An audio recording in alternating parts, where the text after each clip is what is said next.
மதுரை சித்துரை திருவிழா தேரோட்டத்தில் கொளுத்தும் வெயிலையும் பொருட்படுத்தாது வடம் பிடித்து தேர் இழுத்த பக்தர்களுக்கு விசிறி வீசி சிலர் நேர்த்திக் கடன் செலுத்தினர்.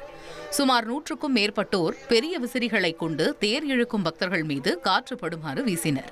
வெயிலின் தாக்கத்தால் ஏற்படும் உடல் களைப்பை போக்கி பக்தர்களை மீண்டும் உற்சாகத்துடன் தேர் இழுக்கச் செய்யும் இந்த நேர்த்திக் கடன் காண்போரை வியப்பில் ஆழ்த்தியது.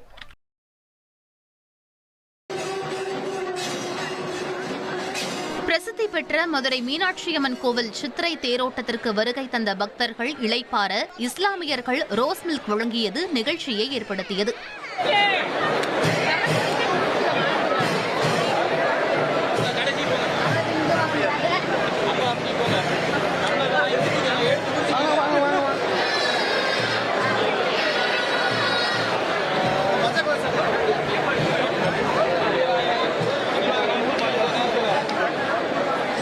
மேலும் மேலமாசி வீதியில் தமிழ்நாடு பைப் டிரேடர்ஸ் அசோசியேஷன் சார்பில் கடந்த 30 ஆண்டுகளாக தொடர்ந்து பக்தர்களுக்கு ரோஸ் மில்க் வழங்கப்பட்டு வருகிறது.